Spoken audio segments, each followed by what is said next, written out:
And it also may help to lead with curiosity. And so what do I mean by that? When I say lead with curiosity, that means that you don't assume you know why she's acting a certain way. Instead, if it's appropriate, ask her. Hey everybody, before we start the show, I want to make a couple disclaimers. This show does cover a wide variety of topics related to mental health and life in general, and some of those could be sensitive for you. I want to simultaneously encourage you to be brave in consuming difficult content, but also respect and recognize your limitations. So please use your best judgment. I will never be offended if you need to skip a question or an episode entirely, but feel free to feel it out, check out the episode, and just see what happens. If you need to skip, that's okay, but feel free to give it a shot first. I also need to say that while I am a psychologist, I'm not your psychologist, and I'm not your therapist. This is not intended to be direct medical advice, and you should not use this as a substitute for professional help. So with those said, let's go ahead and get into the show.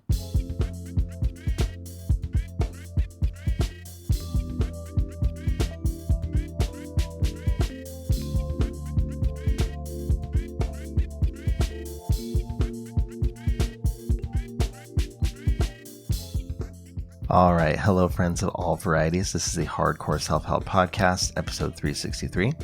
I'm your host, Dr. Robert Duff, aka Duff the Psych.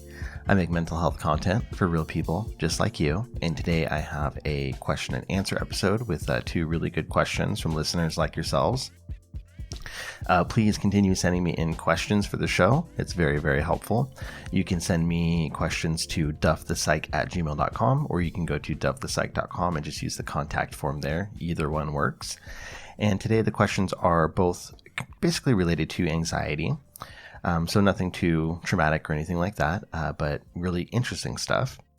I did want to take a moment and just say thank you. You guys are awesome. You're the best. If you follow me on social media like Instagram, which is usually the best place to get updates about me and my life, you saw that last week I did not put out an episode. So first off, thank you for your patience and in waiting to hear this episode. But I didn't have it in me. My wife got COVID. It finally got to her. I think this is the first time.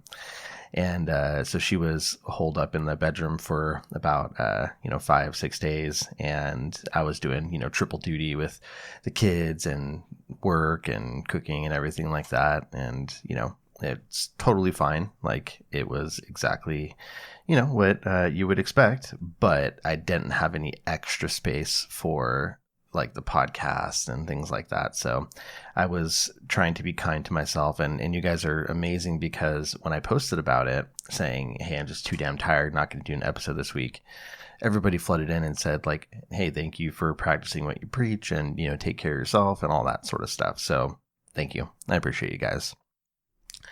I don't think I need to get into too much else before we go ahead and jump into the questions. Hopefully you guys are staying safe and healthy. Over here we had, we didn't really get too much hurricane weather. It was definitely heavy rain for a bit, but nothing too severe. But we had earthquakes. There was a series of earthquakes, and those were centered basically right in the city that I live in. And so that was exciting.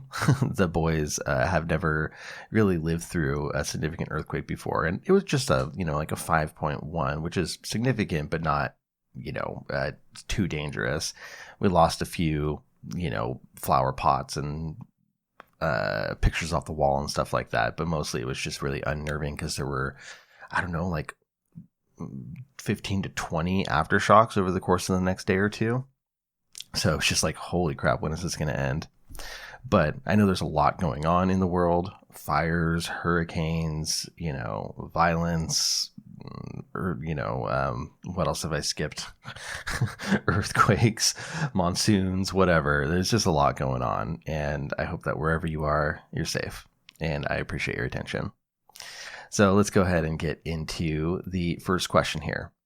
So before getting into it, the title of the email that was sent in was Phobia of Wasps.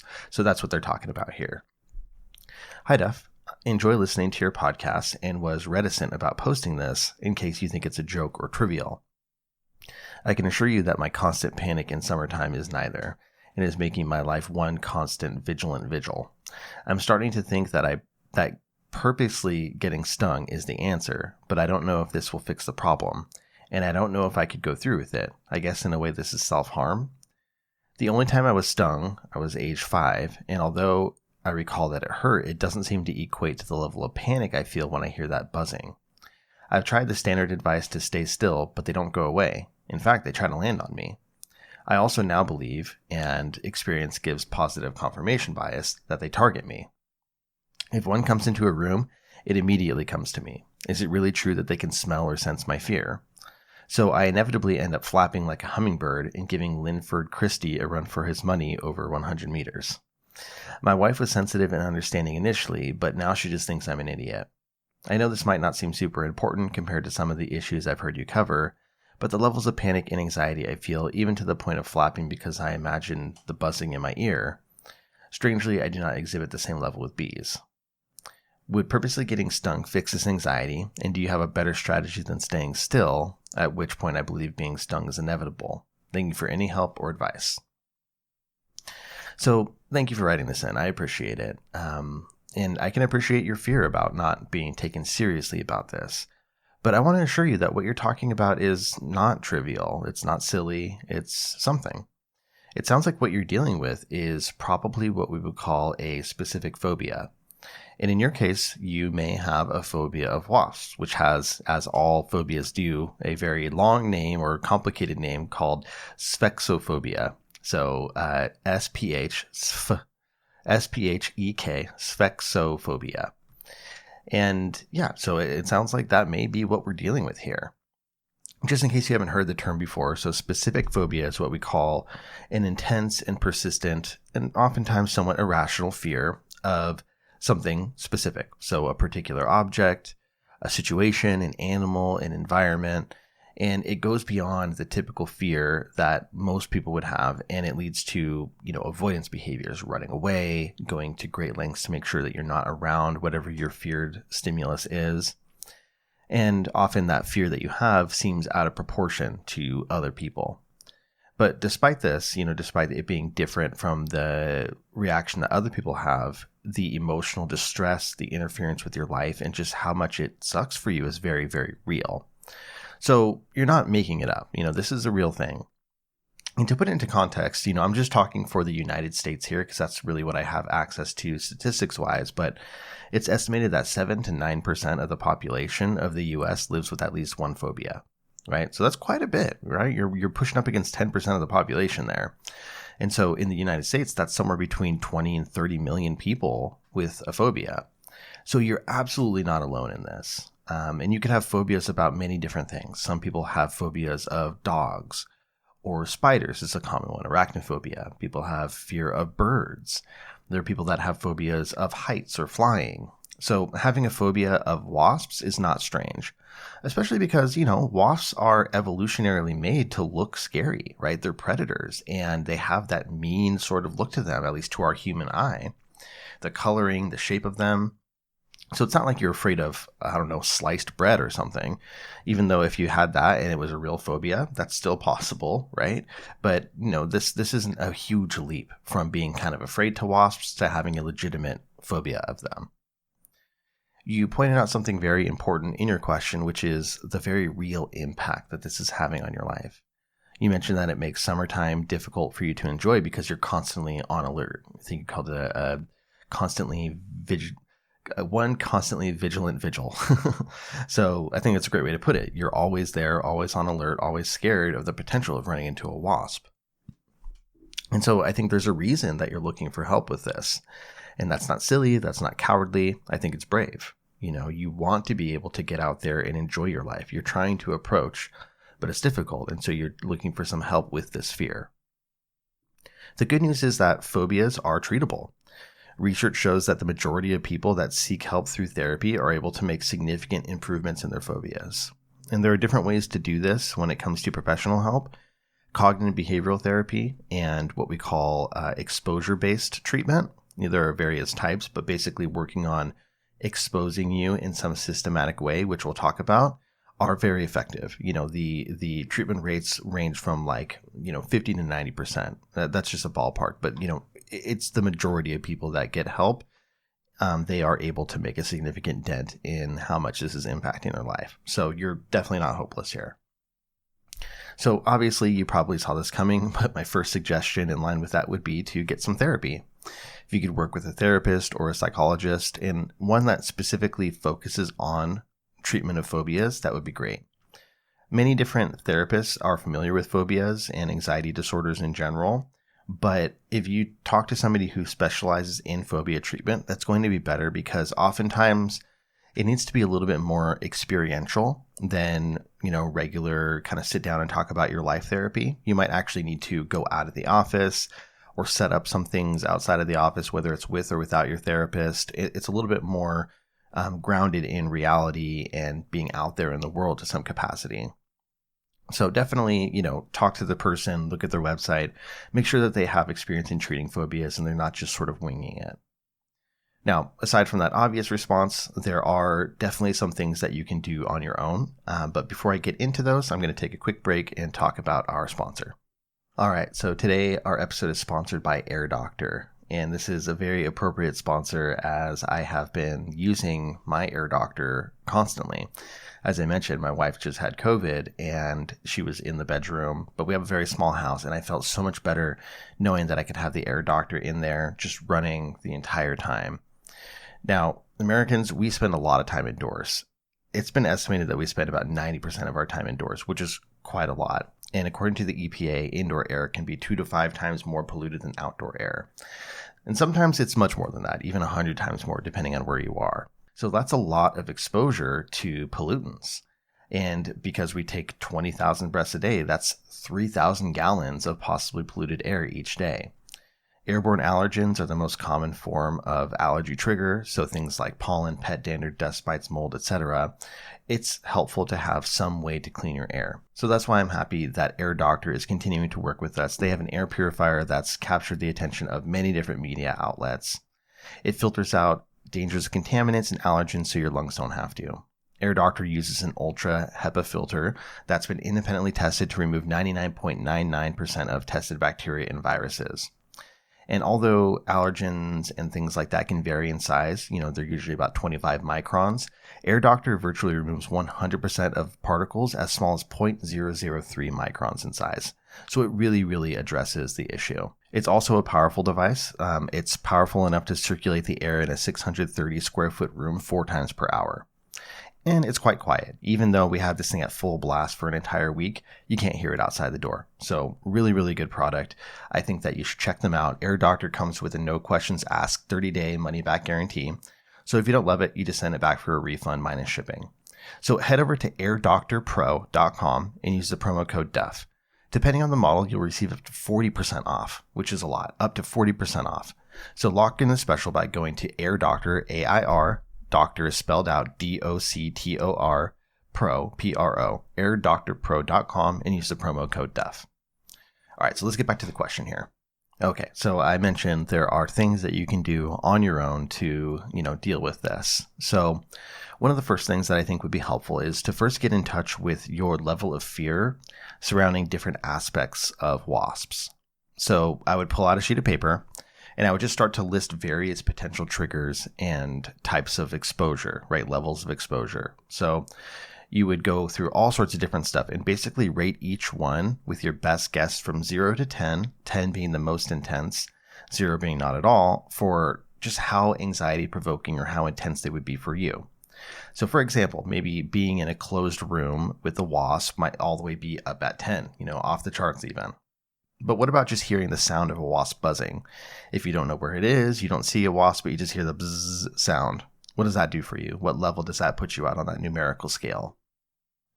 How about seeing wasps on TV or on a YouTube video online?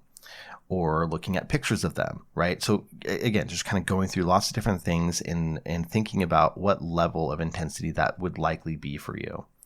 And this will give you an idea about the things that are already approachable for you and the level of the challenging things that are not yet approachable, right? So there's a range. It's not all one thing, but what are the different sort of levels of challenge there? And I would say that for most people, anything at a 4 or below can usually be approached immediately. You're already there. It's not going to be the most comfortable, but you can do it. So if researching and learning more about wasps is within that range, by the way, I hate words like wasps, like the SPS, like the S consonant S thing. My mouth hates doing it. Desks, wasps. I'm like, flip.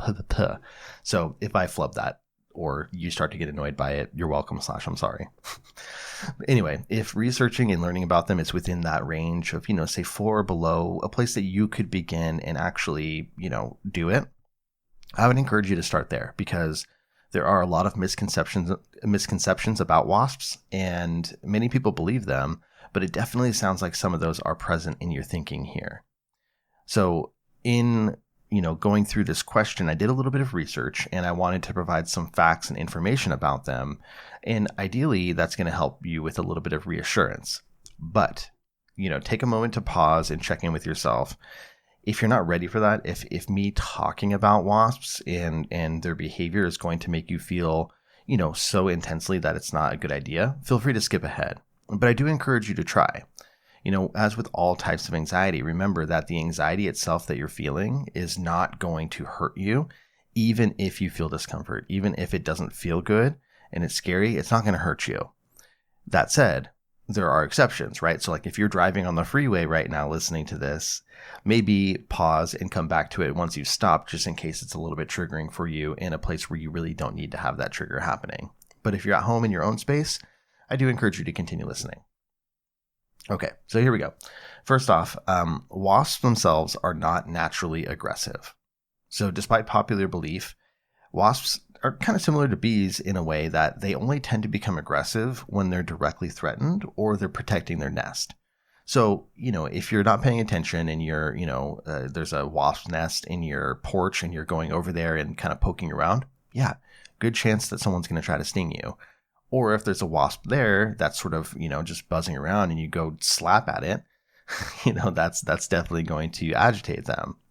So on their own, wasps are not naturally aggressive. They're actually also very beneficial to the environment. So wasps are predators, and in particular, they're predators of common pests that are damaging to things like crops and garden plants. So similar to, say, like a daddy long-legged spider, they're actually quite beneficial to the environment. So we want them around, even though they're scary to us sometimes. You mentioned as well in your question that you wonder if wasps are attracted to your fear. Nope, that is not something that happens. There's no scientific evidence to suggest that wasps can detect fear in humans.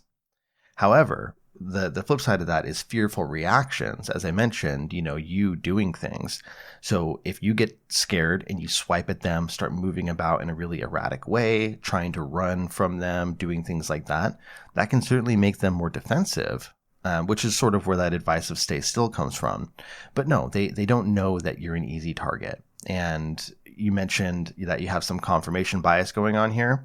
I think that is what's happening. It's not that you are a better target than other people and they're seeking you out because they know you're afraid. That's not what's happening, right? That's not how wasps work. They don't have grudges. They don't, notice that you're an easy target, because in reality, wasps aren't really interested in humans, right? We are not their prey. We are a predator of them. We are scary to them. So they're not going to try to come after us unless they have a reason to, right? Unless they feel like it's life or death. But they're not seeking us out because they can't kill us, obviously, unless you're allergic. But they don't know that. So yeah, wasps are not really interested in humans. I think that during the summer months when you're, outside doing things, when it's hot and maybe they're coming in for cool air or something like that, it's much more likely that they're attracted to things like your food and drinks. If you're having, things that have nutrients that they want or sugar that they want, that's what they're more likely to be attracted to. And so it may seem like they're coming for you, but maybe they're coming for your Coke that you're holding, right? So yeah, I think it's very, very clear that there is no evidence that wasps are, noticing someone's fear and zeroing in on them. They don't have a big enough brain to do that, honestly. And then buzzing. Buzzing is something that sounds to be a significant trigger for you. You mentioned sort of swatting in your ears and flapping around when you hear that buzzing. Buzzing does not mean a wasp is going to attack. It's just a sound that they make, and it's a sound they make when they're doing other things like going out and looking for food, exploring an environment, trying to find their way back to their nest, things like that. And so if you hear the buzzing and you start acting erratically, that's probably the most likely thing to start agitating them, because they're like, what is this giant thing doing? Oh my God, it's trying to kill me. I better defend myself. And then lastly, don't forget there are things you can do if you are going out. I don't encourage you to take drastic measures, but there are things you can do in terms of precautions to avoid excessive wasp exposure. So, being aware of nests is one of the first things. So, pay attention to your environment. They like to, have nests that are kind of up in little nooks and crannies. So look around at the, awnings and things like that around your home. And then, of course, you can use natural repellents, things like citronella, peppermint oil, things that they don't really like so much. So, when they're out cruising around looking at your food, they're going to look at you and they're going to be like, oh, that's gross. Let me go over to this cake. So, yeah, I think that those are some things that maybe could be helpful to internalize and remember. As well, if you want to spend some time, don't take my word for it. If you're able to do some research on your own, even to the point of talking to an expert, if that's possible, that could be really helpful to give you a chance to approach the problem and also kind of prove some of these maybe more irrational thoughts as incorrect.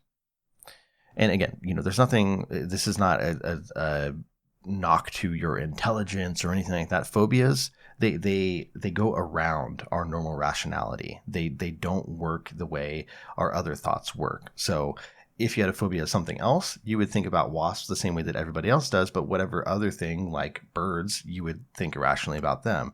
That's just how phobias work, and it's not your fault. Now, in your question, you also talked about whether it might be a good idea for you to allow yourself to be stung. That's understandable where you would sort of come to that conclusion. I think what you're tapping into here is the idea of exposure, and particularly an approach that we call flooding. And flooding is basically where you go to the top thing on your hierarchy and you do the hardest thing. So, you try to maybe demystify the experience. And for you, getting stung maybe will demystify it, show that you can survive, that your life isn't in danger, etc. But I wouldn't do that for multiple reasons. For one, there's always a risk to getting stung. I'm not sure if you're allergic or not. It doesn't sound like it since you were stung in the past, but it's painful. You don't need to do that. For two, I think that getting stung is more likely to actually exacerbate the fear than make it better. So, when you're doing gradual exposure work like we're talking about, one of the most important things to keep in mind is duration. So how long you're staying in the situation. So let's say that somebody has a fear of dogs. Running into a room with a dog and just like running in, tapping its head and running out for their life is not going to be an effective way to provide exposure and reduce that anxiety. In fact, it's going to reinforce that anxiety because what you have is a buildup of anxiety. You try to do some sort of behavior, and then your anxiety says, get the hell out of there. You're in danger. Fucking run. You're going to die. So you do. And in turn, you reward your anxiety and make it bigger. You're like, oh God, okay. I almost died. Thank you for saving my life, anxiety. If it weren't for you, I'd still be in there being eaten alive by this dog. And that's not something that's effective in actually reducing the anxiety. Instead, if somebody was trying to use even the flooding approach for being with a dog, what they want to do is stay there long enough for their body to show that it can regulate itself, right? So I'm talking 30 minutes, right? Sit there, the dog's there, it's gonna, a well-behaved dog, obviously, but like, a well-behaved dog or a puppy or something, and it's kind of just cruising around, sniffing you, walking around, maybe it pees in the corner, maybe it's, barking at something, whatever, but you stay there. And your anxiety is going to peak, it's going to get really heavy, and then you continue to stay there. And then it's going to come down a little bit, then it's going to bark and it's going to peak back up, and then you continue to stay there. And then it's going to gradually start working its way down because your body doesn't want to be in a constant state of anxiety. But you have to give it time to do that regulation. And so giving it enough time is how you actually undo that learning that's behind the phobia. So, I don't think for you, the flooding approach is going to be very appropriate, and we don't want you to get stung for no reason. Instead, for you, what we want to do is develop an exposure hierarchy. So there's a lot of names for it: a courage ladder, exposure hierarchy, gradual exposure list. You can call it anything, but you want to do that. And you also are going to want to try to learn some anxiety regulation techniques. So, things like breathing exercises, grounding techniques, whatever you can do to kind of keep yourself a little bit under control so that you can endure a little bit of anxiety. And then from there, you gradually start tackling that hierarchy step by step. I'm going to get into it a little bit here, but if you want full guidance, you can check out my online course. It's at kickanxietycourse.com. I go through with like paper and pencil and show you step by step exactly how to make a exposure hierarchy, the numerics of it all, how to work through it. There's a whole module in the course on that. So you could definitely check that out if this isn't enough for you. But basically the gist of it is you're going to start with something on your hierarchy that's moderately anxiety inducing, let's say a 5 or a 6. And it could be anything. We don't know exactly what your hierarchy will look like, but let's say that listening to the buzzing sound of wasps is going to put you at a 5 or a 6. So you would find a YouTube video or some recording of wasps buzzing and just sit with it. Don't escape. Don't try to take your mind off it. Don't go into your phone and, scroll TikTok or something so that you're distracted. Just sit with it and be there. Like I said, your body wants to regulate itself. So if you give it time, the level of intensity will reduce. But again, we're talking a significant amount of time here, 20, 30 minutes if you can. I know that sounds like a long time, and it is, but this is important. Don't just bail out after a minute if you don't need to. So aside from escaping physically by closing the window, taking out your headphones, or mentally by checking out onto TikTok or whatever, you're allowed to do what you need to regulate. So you can definitely do grounding, deep breathing, whatever. Just let your body do the work and do whatever you need to do to stay there. And then after that, again, you do it the next day. Same thing. And then the next day again. And you keep going until you only experience half the anxiety that you started with. Then you know you're ready to move it to the next step. And that can be quicker or slower. It's different for everybody. But then you move it to the next one. What's the next challenge? And as you go through your hierarchy, it might take a little bit more creativity, so obviously looking at videos, going for a walk in the park, researching, listening to sounds, all of that is relatively accessible. But as you get to levels, 8, 9, 10, when you get up there, this is where sometimes it's useful to get in touch with an expert. So if there's, say, a beekeeper or bug person in your area, and I don't know a lot about this, but I'm just kind of throwing it out there. If there's some expert in your area that is someone that regularly deals with wasps, maybe even like a exterminator, I don't know, anything you could think of. But if there's somebody out there that regularly deals with them and they'd be willing to help you to get some exposure to them, that would be perfect. And so that would allow you to be in the presence of a wasp without, finding one and throwing it on you so that you get stung. Another, kind of thing that you could do if you're thinking about the whole getting stung idea is watch YouTube videos, right? So for instance, what's that dude's name? Brave Wilderness. There's a guy that goes by Brave Wilderness on YouTube, and he gets stung by everything, right? So not just regular wasps, he gets stung by kind of the most severe, crazy, toxic animals out there.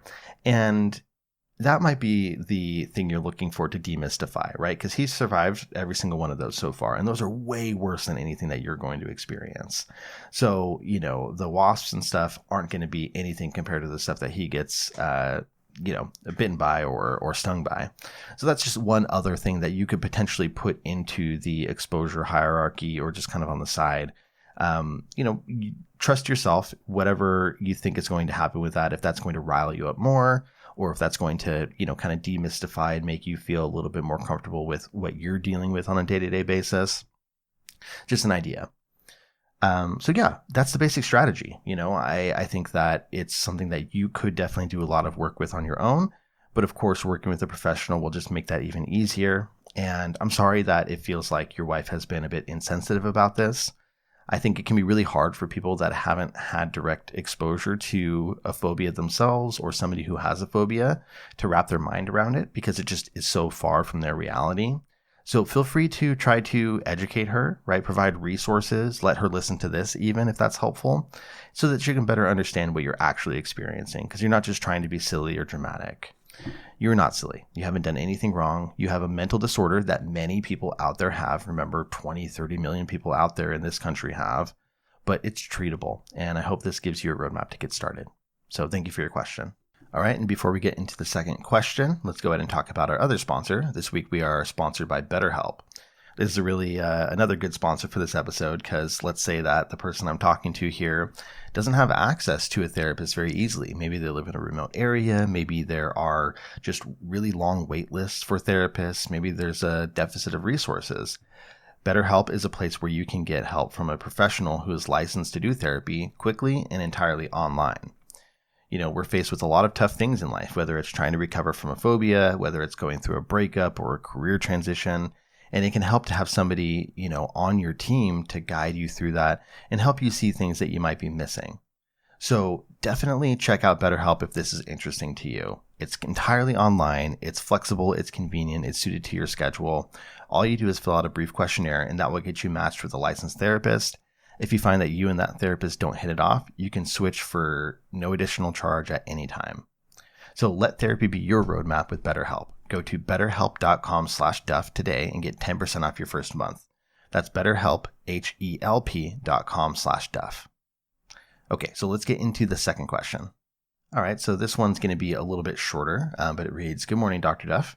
Recently, my partner and I moved to our very first apartment together. She left a place that she really loved to live closer to my work, and I'm very appreciative of it. In our new place, she's been dealing with feeling out of place. It's both our first times living with a partner, and she's been living alone for the last 4 years. She struggles with being extremely conscious about things she does and how it may impact me. Do you have any advice on how I might help alleviate her anxiety or any way to help her feel less out of place? Thank you for all that you do." Good question. And wow, yeah, that's a whole lot of change at once. I don't blame her or you for having some strong feelings related to it. It's not always easy to go through changes. Not only did she move away from a place that she loved, but this is both of your first times living with a partner. And then to top it off, it's not like she's moving from, being with roommates. She's moving from a place where she was living alone for 4 years. So it's a lifestyle change too. I do think that it's great that it sounds like your relationship is at the point where you guys feel like this is the right choice. But even if it is the right choice, it can still take some time to adjust to.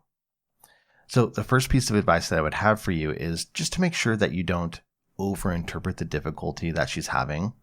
Just because she's still adjusting and her behavior is different than maybe what you're used to, that doesn't mean something is seriously wrong necessarily. And that doesn't mean that it wasn't the right choice to move in together. You are both still learning, and that's okay. You're still adjusting. One thing that you can do is give her a bit of grace and understanding that she's having a bit of a hard time. She's not doing anything wrong by being a little on edge, but you can continue to reassure her. And when it comes to reassuring and communication about these topics, I would suggest being very honest and straightforward with her. And it also may help to lead with curiosity. And so what do I mean by that? When I say lead with curiosity, that means that you don't assume you know why she's acting a certain way. Instead, if it's appropriate, ask her.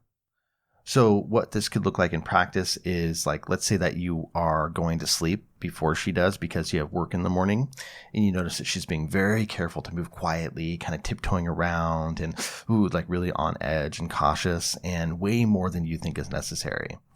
So rather than assuming you know what's going on with her, maybe lead with curiosity. So in conversation, you might say like, "Hey babe, seems like you're like tiptoeing around. Do you notice that? Are you doing that on purpose?" And then she might be like, "Yeah, I know. I know you have work tomorrow and I don't want to keep you up. It's so hard being quiet and blah, blah, blah."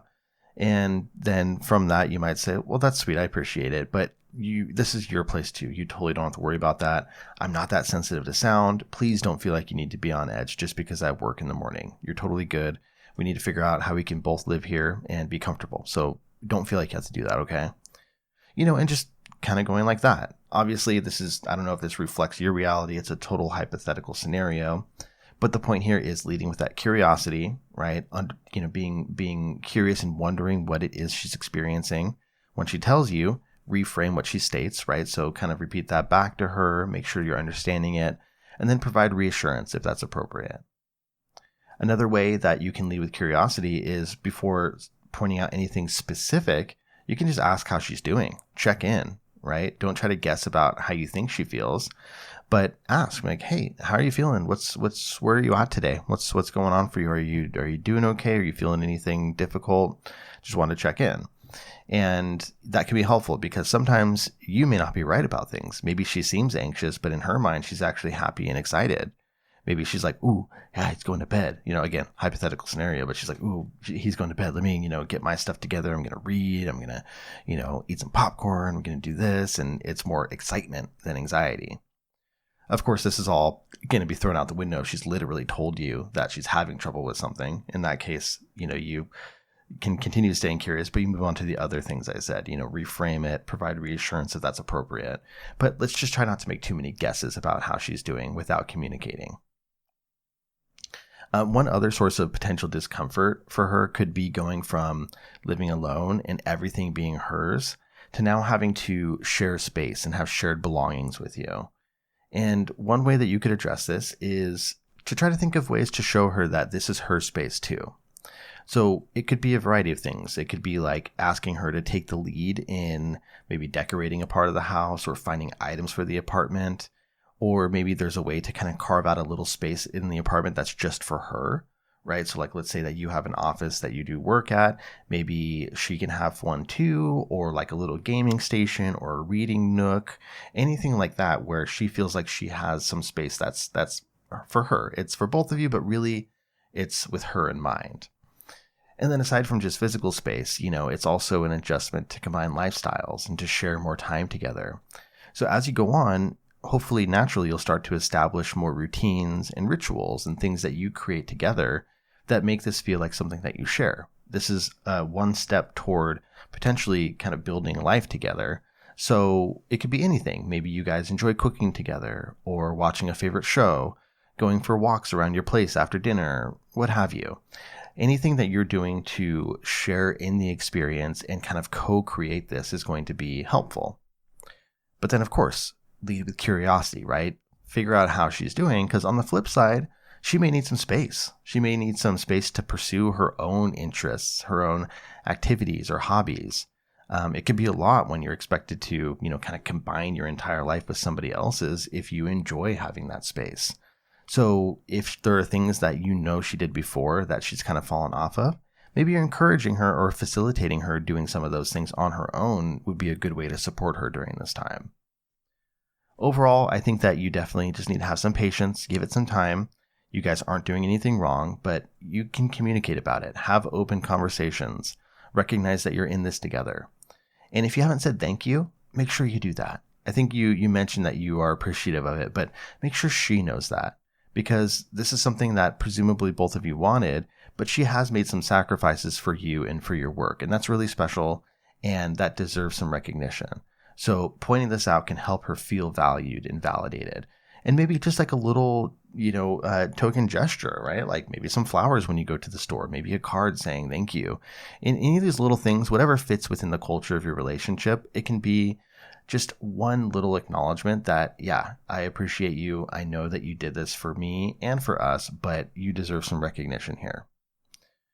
So yeah, I think that both of you are going to be in great shape. This is just going to take a little bit more time to ease in, but you're on your way. You obviously care about each other. So just give it time, keep these things in mind, and you'll be in good shape.